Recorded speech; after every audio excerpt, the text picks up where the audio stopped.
to keep Portsmouth alive in the Championship. This is their game in hand. This is their big chance. Fratton End raise the volume, driven into a dangerous area, and it's headed home. Ipswich Town unable to deal with it. Quite a shock to see this. It's gone to Swift. It's Swift again, kept out by Walton, but scrambled in by Colby Bishop. His eyes always light up when Ipswich Town are in town. It took 2 minutes for Pompey to score 2 huge goals and cut the engine of the Tractor Boys. Now 4 points above the drop zone, John Messino's men are looking for 3 wins on the spin for the first time this season, as Leicester City come to Fratton Park. Coming up, Academy manager James Barlow chats about the Young Blues season and looks ahead to a huge game on the South Coast. We hear from Terry Devlin as the 22-year-old sweeps the board at the end of season awards. Plus John Messino gives us his thoughts ahead of today's huge clash with the Foxes. And we'll bring you all the latest news and analysis live from Fratton Park before that 12:30 kickoff. It's Pompey versus Leicester City.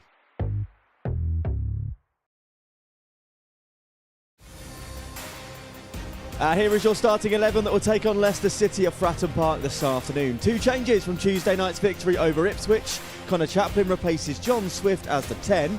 Keshi Anderson comes in for Adrian Segicic out wide. And 2 big names on the bench. Ebu Adams returns and so does Josh Murphy.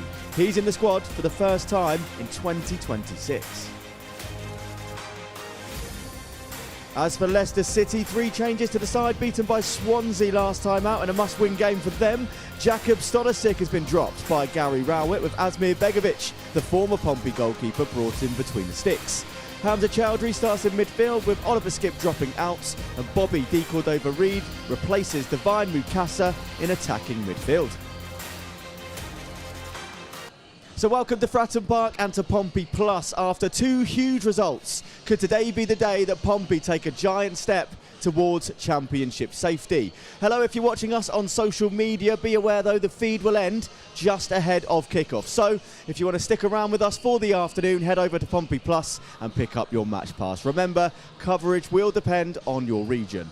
My name is George Wedlake, and alongside me for this one, Lee Brown and Mark Kelly. Lee, going back to Tuesday night, how do you begin to sum up a game like that? John Messino called it the best Pompey performance in his tenure.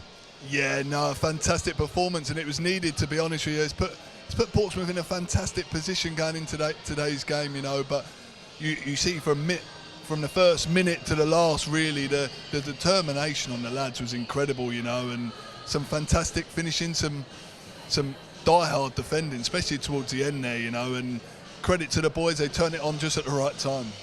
So that's 2 teams vying for automatic promotion now, down by Pompey in a matter of days with Middlesbrough and Ipswich. That one on Tuesday night, though, that was a special performance here at Fratton Park. One, well, the kind of performance we haven't really seen too much of this season. Yeah, absolutely, and I think it was a freedom, really. I think it was a freedom for the lads after the win up at Middlesbrough and the way it came about, you know.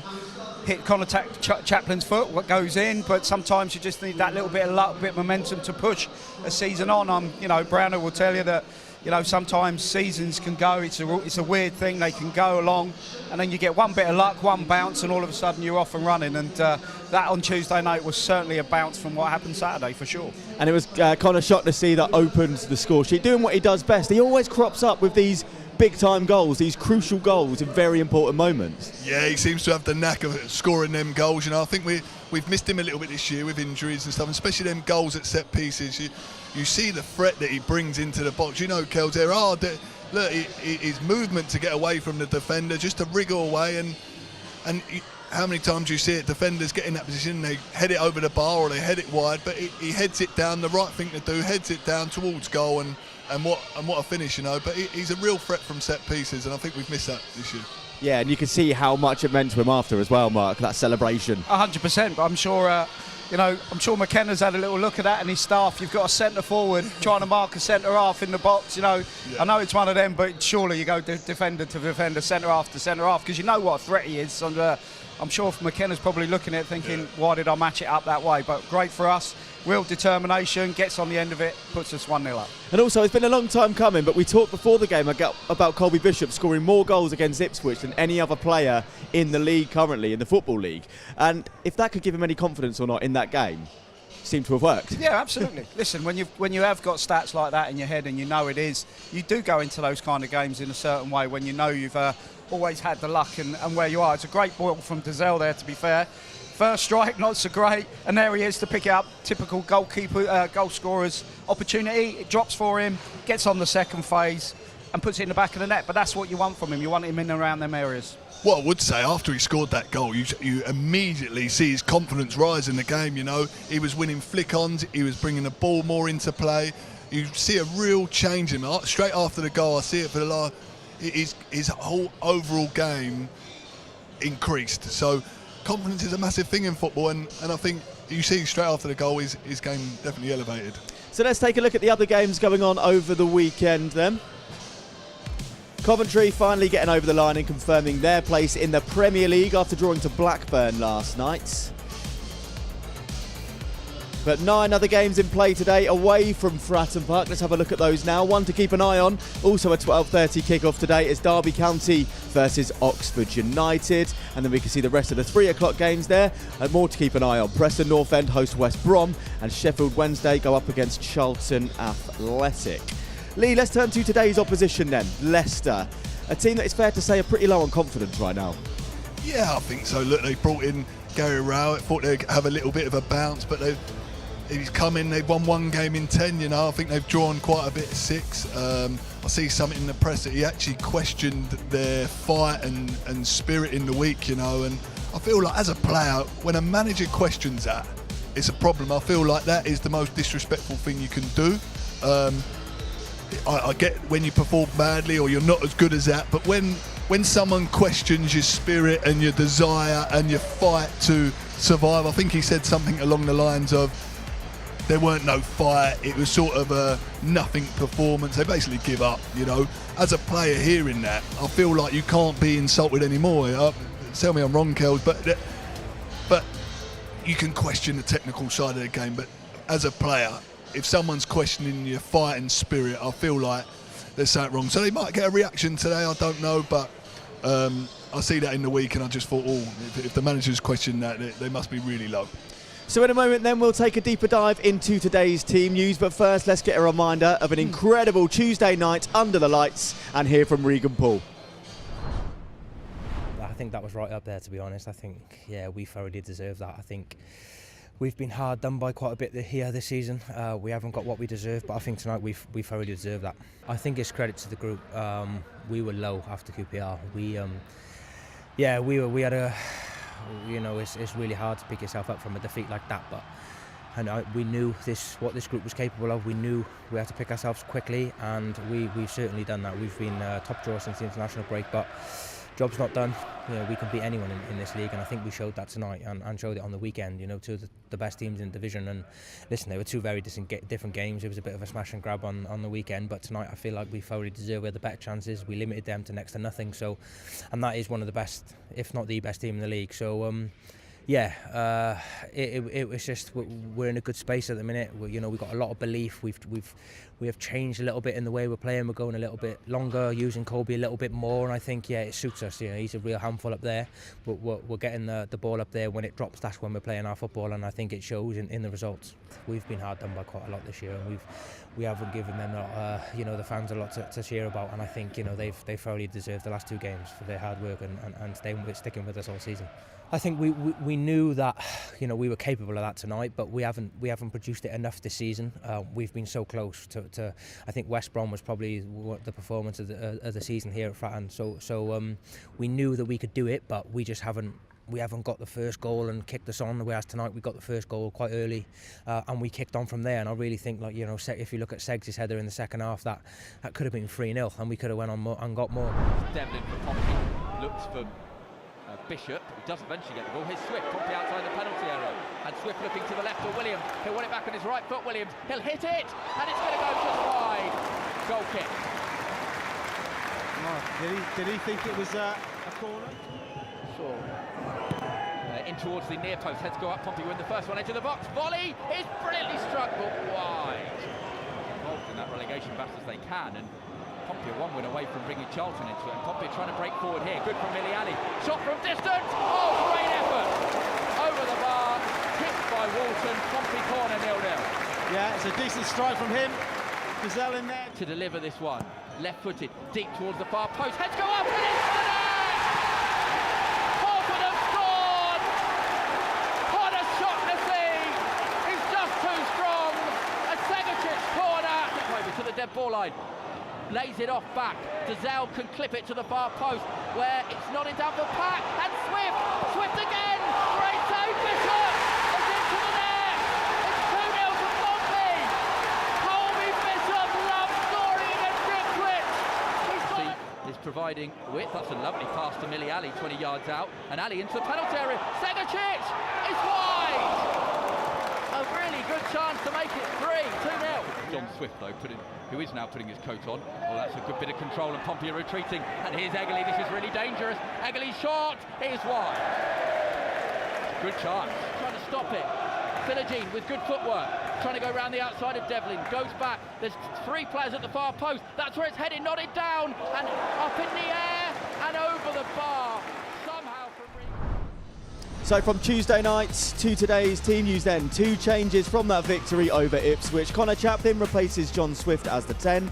Keshi Anderson comes in for Adrian Segacic out wide, and 2 big names on the bench. Ebu Adams returns, and so does Josh Murphy. He's in the squad for the first time in 2026. And Mark, what a boost that is. Absolutely, it's all about timing, is it? And, you know, where we are in this part of the season, the business part of the season, and to have someone like Josh Murphy return, we've all been waiting for it. We obviously know what quality he's got, what he can do, what he can deliver, and it's certainly great to have him on the bench today. You know, might get a cameo 15-20 minutes at the end just to get him back into it, hopefully.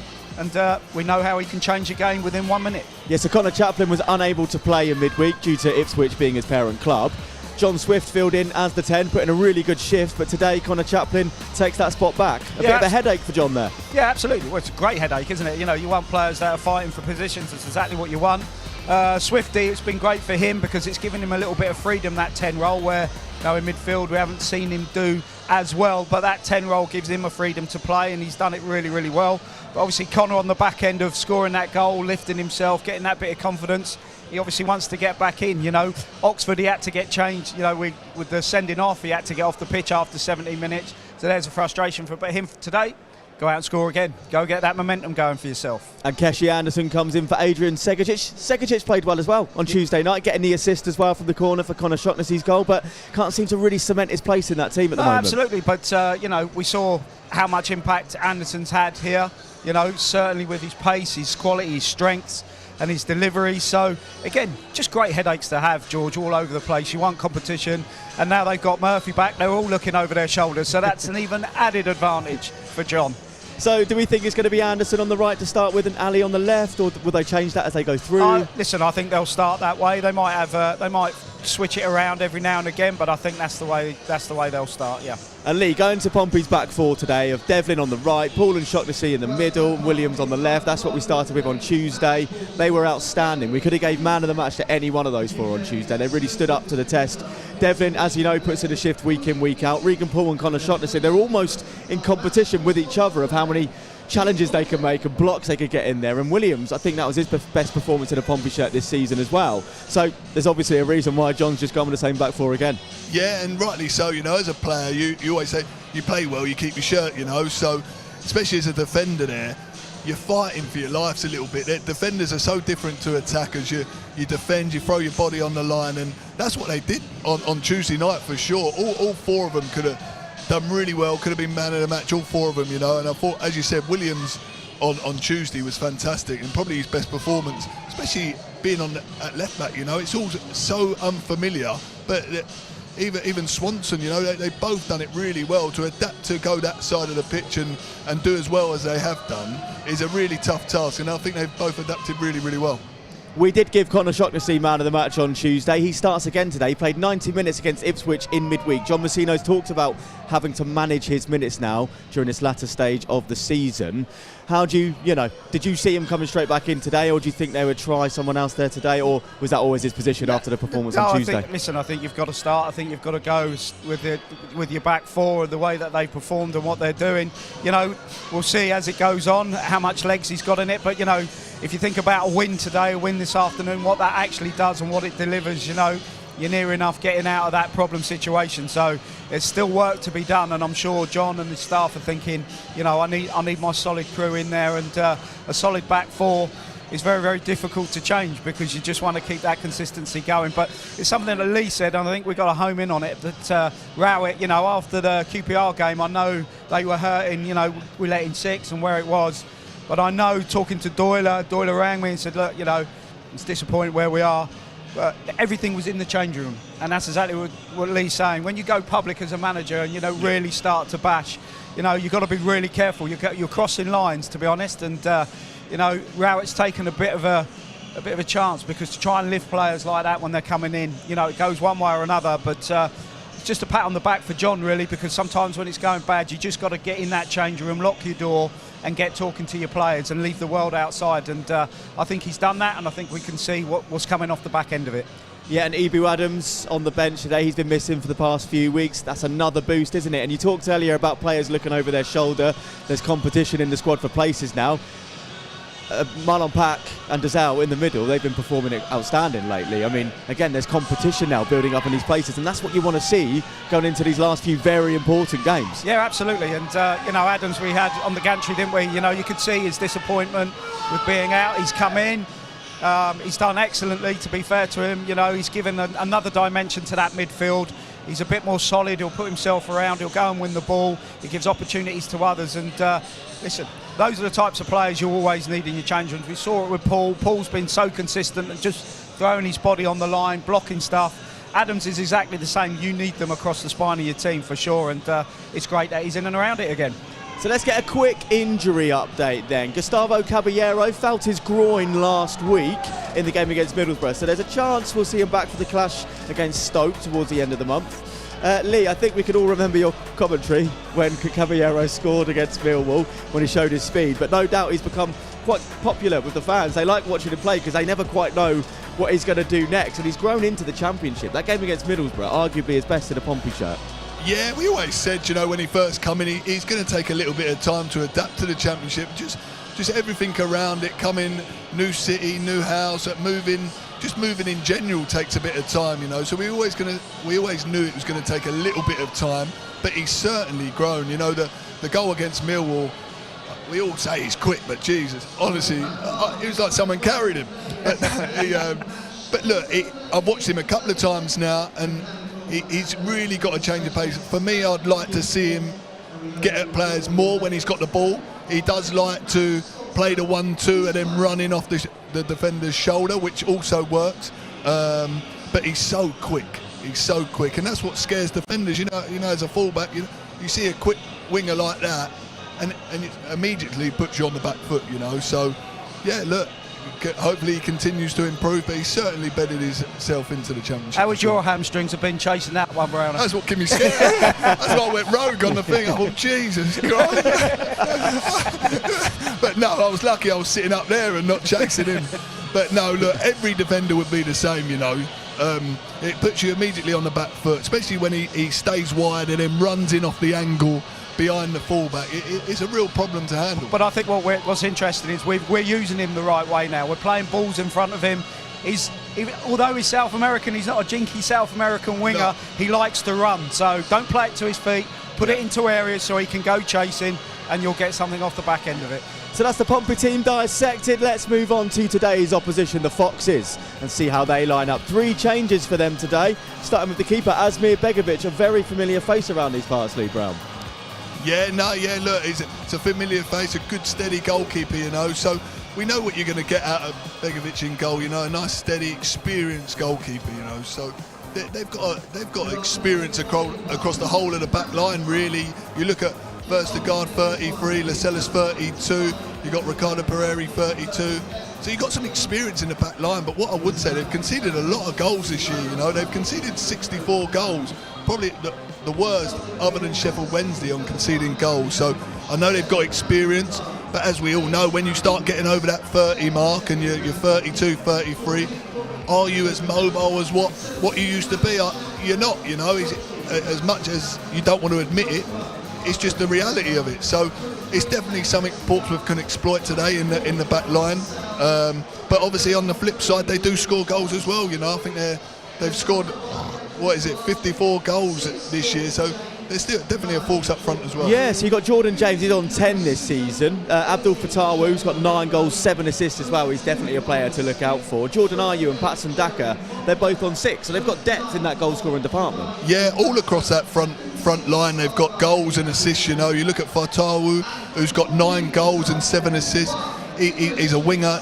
What I would say is both of their wingers are inverted wingers. They both want to cut in and get shots off, so that will be a problem for Portsmouth today, but hopefully Fatawu coming in on his left foot will come in onto Williams' right foot, so hopefully that will counteract that, but they've definitely got goals in the front end of their pitch, and the boy Jordan James is struggling with a little bit of a heel injury, so I think he got 15 minutes the other night, but look, they're definitely a threat in forward areas, but they can definitely be got at in the defensive areas. Yeah, and they've got former Premier League experience all throughout their ranks. You look at D. Cordova-Reid coming in for Mukasa today, Hamza Chowdhury in for Oliver Skipp in midfield. They've got players. It's a surprise to see where they are in the league sometimes when you look at that team on paper. Well, I was looking through their team, and I was looking through the vertical. They've all got great CVs on paper. The CVs on paper are brilliant. And Harry Winks as well, to name another one. Harry Winks at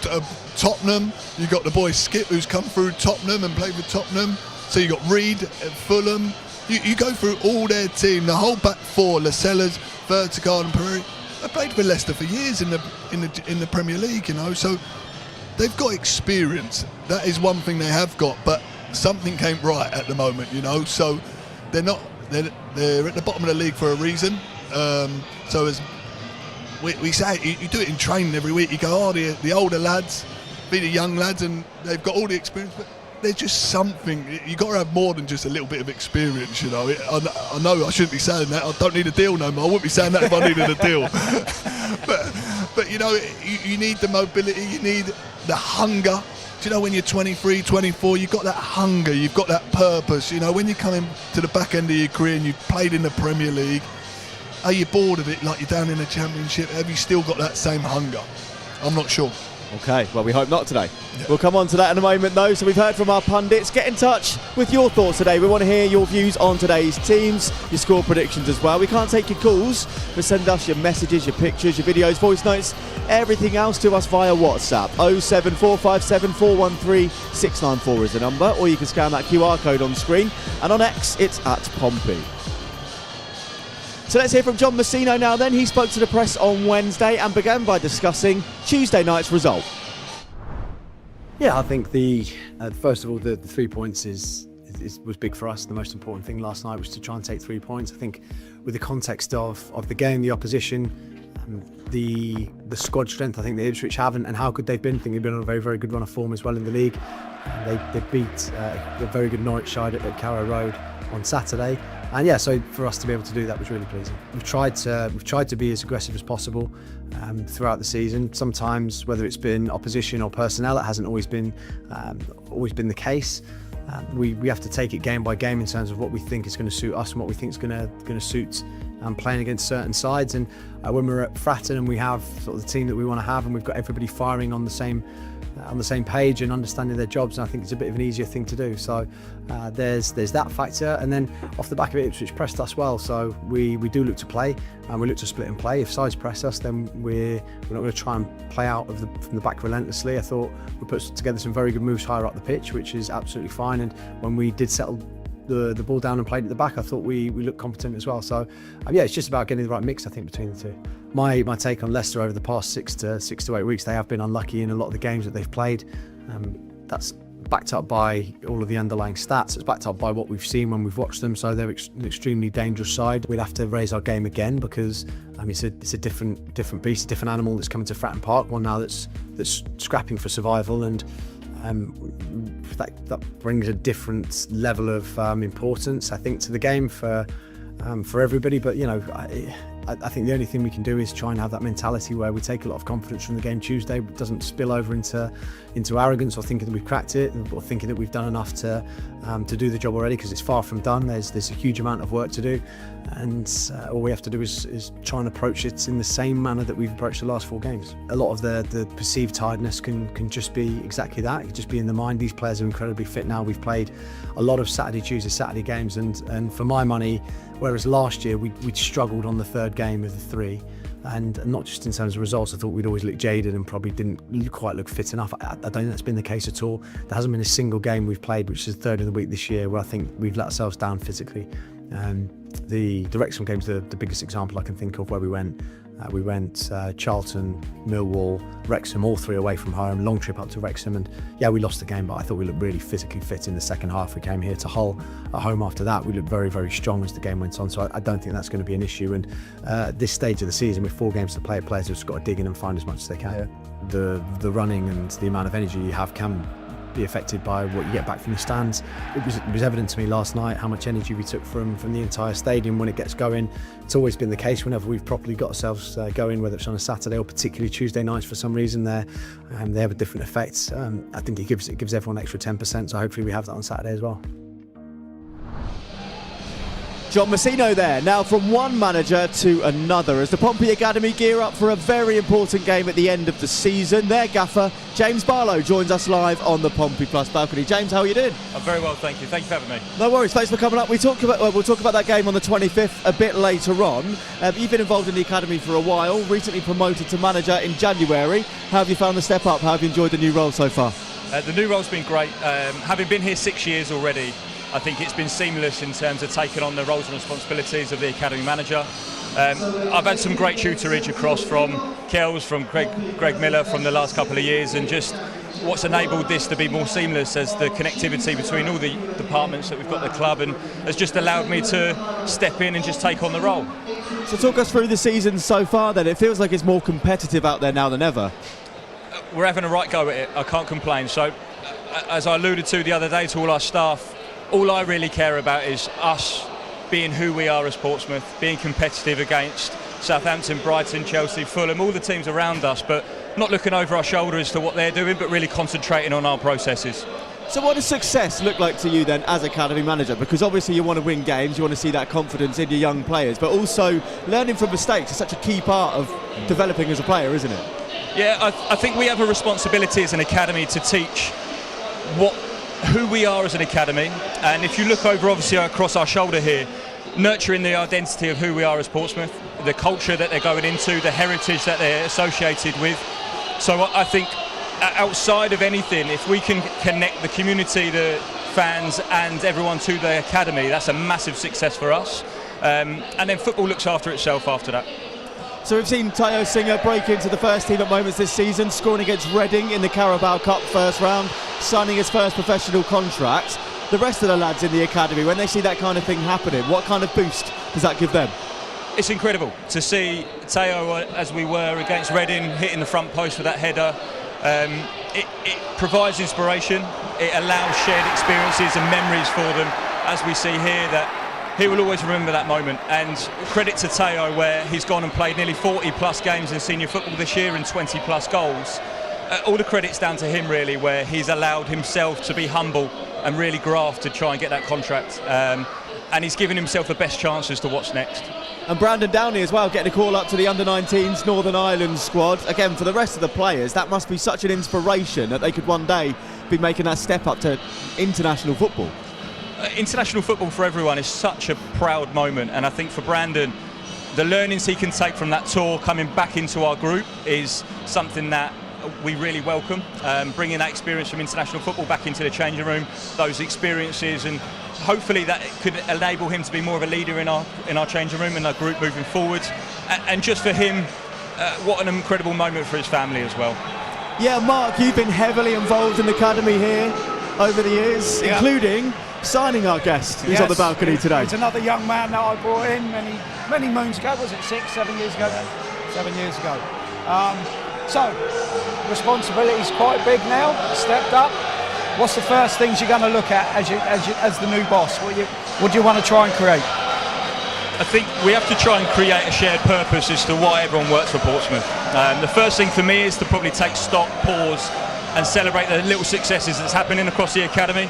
As we alluded to at the end of awards evening the other evening, is that we're doing some really good stuff, but we have to shout about it more and more, which is a privilege to be here today to be able to share that. Good stuff. And Lee's got a question for you in just a moment, but I need to ask first, what was he like as a boss? Because I know what he's like to work with up here every Saturday. What's he like when he's in charge? You know, the fact that I can still pick up the phone and have a cup of tea with him and pick his knowledge just dictates everything that the relationship me and Kel's had. Yeah, he takes your calls, does he? That's Only nice. just. Yeah. He's gone safe there, isn't he? He's gone so safe.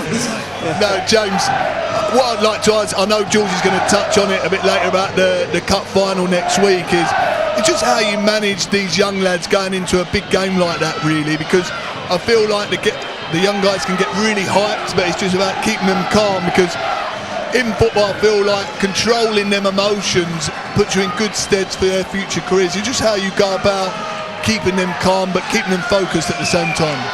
Paul Dale at Leeds has had a really big influence on them, where they've gone through Bournemouth, Cheltenham, Plymouth, Brentford and Watford to get to this stage, and all he ever shares to them is it's just another game of football, and it's a fantastic experience for them, but the occasion doesn't change. Our processes are exactly the same way. How we wish to play, our identity as a Portsmouth side, it's just another game of football. Yeah, so let's talk more about this cup final then. The 25th of April, it's the Premier League Professional Development League Cup final. You're facing Cardiff here at Fratton Park. Talk to us about the boys' journey to this moment then in that tournament. So outside of the group stage where we had Plymouth, Bournemouth and Cheltenham, they had to really earn their right in the knockout. So we went away to Brentford, won 3-0, and then at Watford it was a completely different story. We were 2-0 down at half-time, probably had to tweak it to become a little bit more direct and exploit the space in behind. 3-2 win after extra time, and what's really interesting in youth development football is that's the first time many of them have ever experienced extra time before. So to be able to go through that physically was a real learning curve for them. And to now have a moment where they can explore that at Fratton Park with their families against a really credible academy of Cardiff, it will be a fantastic, memorable experience for them. Yeah, I'm going to ask about that then. Playing at Fratton Park again, that must be such a boost to the young lads, because it gives them that taste of big-time football, doesn't it?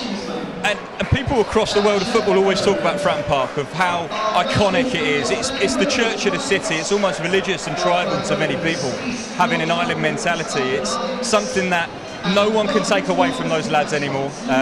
They've done things and being able to play on this ground that some people can only wish for across their careers. So credit to them, and I hope they really enjoy the day. And I understand there's a couple of other cup finals that we need to keep an eye on as well. Talk us through those. Yeah, so the under-15s are now to the Floodlit Cup final. That will be played against Preston on the 30th of April up at Loughborough University in the stadium. And look, this is a last-minute winner from a corner from Lawson Chambers, fantastic. And when they went and celebrated that with all the scholars, yeah, incredible. We all love a last-minute winner. Yeah. We all love a last. And the 14s are in their regional finals against Cheltenham, Crewe, Preston, and one other team. It eludes to me at the moment, but another success where a lot of those players at the moment, 14s, 15s, 16s, are cross-pollinating. And to be fair to all the staff and how they've managed their load, they're successful on the pitch, and that's what we want at Portsmouth. We want on-pitch success. So let's go back to the senior team then. How do you see today going? Can I get a score prediction from you? Score prediction. No, I'm biased. I would love a 3-0 win or something like that, where they've got the momentum. They've really shown it over the last couple of weeks, where when the group come together and they know the assignment, having spoken to many of the lads at the training grounds, they're so dialed in and very soon focused into what is required. But yeah, my score prediction would be 3-0. Oh, we'll certainly take that. James, thank you so much for coming up, and all the best in your role as manager and the rest of the season as well for all the academy. Thank you for having me. Lovely stuff. And if you're not making the long journey up to Stoke, you can support the lads here at Fratton Park as they face Cardiff. Tickets are on sale now in the Fratton end. Price is £3 for adults and £1 for under 18s. And if you can't make it to PO4 in person, the match will also be streamed live on Pompey Plus for just £2.50 or free if you're an existing subscriber.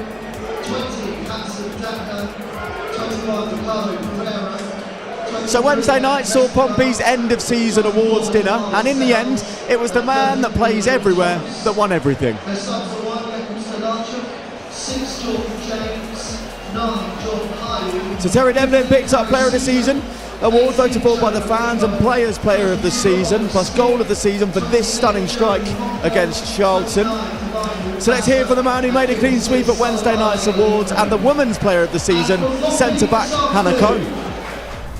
Hannah, Player of the Season. How pleased are you to pick up that one? Yeah, really pleased. Obviously, to get the recognition from your teammates means a lot. So yeah, I'm really happy with it. And how proud are you of having picked that award up for the second successive season as well? Yeah, obviously it means a lot to get the recognition from your teammates 2 years in a row. Really means a lot to me. And you've still got sort of 2 massive games left of the season. What's the mood like in the dressing room on the back of a night like this, where you can all enjoy yourselves here, all ready to put the hard work in again? Yeah, obviously we've had a few weeks off now, but yeah, we're prepping, ready for the game. Got a lot of belief in the group that we can go and get the job done and yeah, get the results we need to stay up. How pleasing is it for you to know that you've got the backing of your teammates so much to pick up an award like this? Yeah, it really means a lot, and having the backing of the group really allows me to go out and perform on a consistent basis. Well, Terry, a clean sweep here at the club's end of season. Then you picked up Men's Player of the Season, Goal of the Season. Put it into words for us. How's that feel? It's unbelievable, really. I can't really believe it, but I'm just so proud to pick up these awards, and I'm just want to say thanks to everyone who's voted. What do you make of your season personally so far today? Yeah, personally, look, it's been a good season. I obviously got myself into the team and kept myself there. Which I'm really happy about. That's just through just doing everything consistent. I haven't changed anything. I've just kept working hard and I kept my head down, and thankfully it's all turned. What would the quiet, shy Terry Devlin, who walked through those Fratton Park doors in 2023, be thinking of you right now? Yeah, I think he'd be surprised. He probably couldn't believe it, but I think that's just what this club's done. It's improved me as a person first and foremost, and definitely as a player. It's everyone, the fans, the staff, the players, they've all helped me improve as a person and as a player, and I'm really grateful for that. Players Player is probably the pick of the bunch for someone in the squad. What does it mean to you to have the backing of your teammates like that? Yeah, definitely. I think I'm most proud of the players one, because it shows that the lads they respect me, and it's something that I've always wanted. Whenever I first came here, was to earn the respect of my fellow players and teammates. I'm really glad I've done that. Such a stellar season for you today, and there's still 4 massive games to go. How much are you looking forward to those?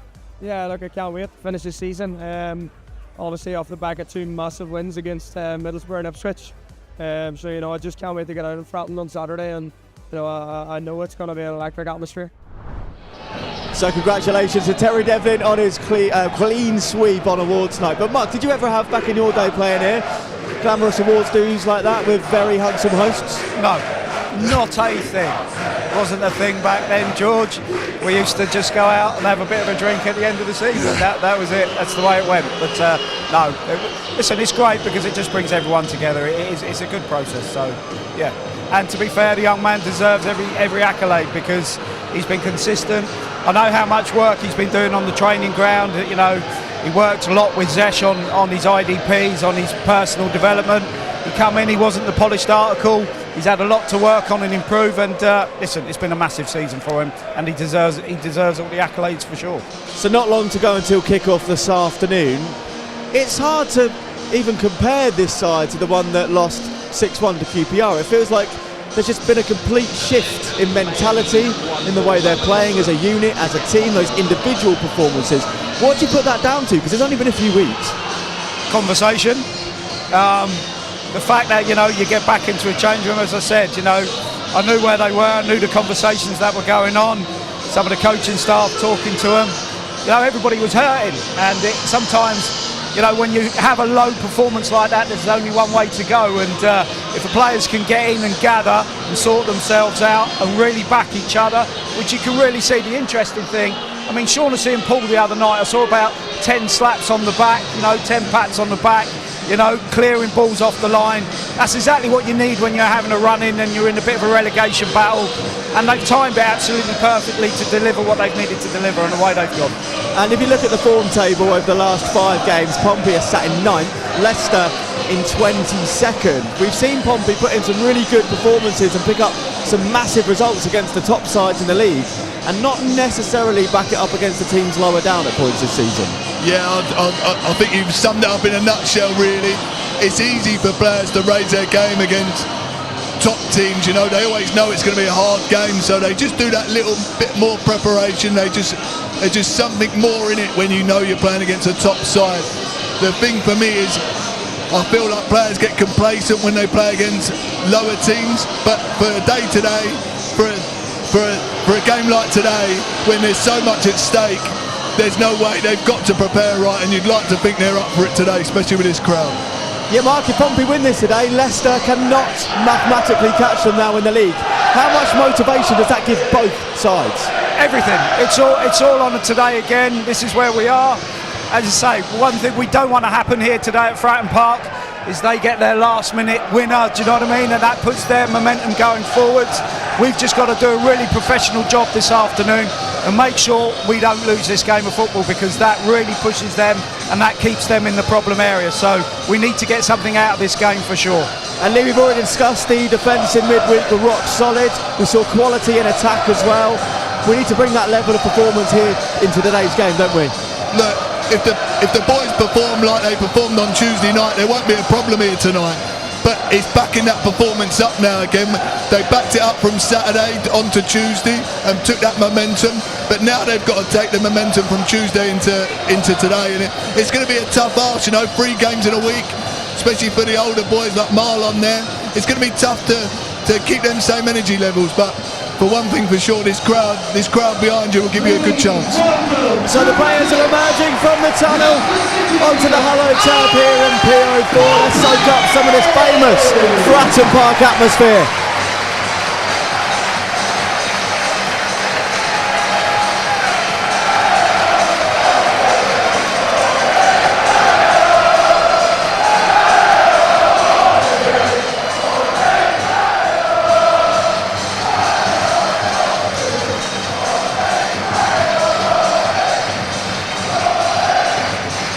So I can assure you we haven't turned up the volume for that moment. That really is how loud it is at Fratton Park this afternoon. Alex has been in touch saying too late for a playoff push. Alex, how are you not as nervous as me for this one? Moopsy, Murphy back on my birthday, just for you though, Moopsy. Darren's been in touch saying Murphy and Adams on the bench, everything to smile about. So, let's get some quick score predictions for today. Lee, I'm coming to you first. I'm going to go for 1-1. I hope it's 2-1 to Portsmouth, but I think it'll be a 1-1 today. So 1-1 from Lee, and a 3-0 earlier from James. Mark, what are you saying? So I'm going for the 2-1 Pompey win. Okay, I'll certainly take that one as well. That's it from us for now. Myself, Mark and Lee will return at half-time, but if you're watching on social media, your coverage will end here. So if you want to stick around with us for the afternoon, get over to Pompey Plus and sign up for your match pass. Remember though, the coverage will depend on your region. So, can the Blues make it 3 wins on the spin and, say it quietly, all but cement their place in the Championship next season? It's Portsmouth versus Leicester at Fratton Park coming next.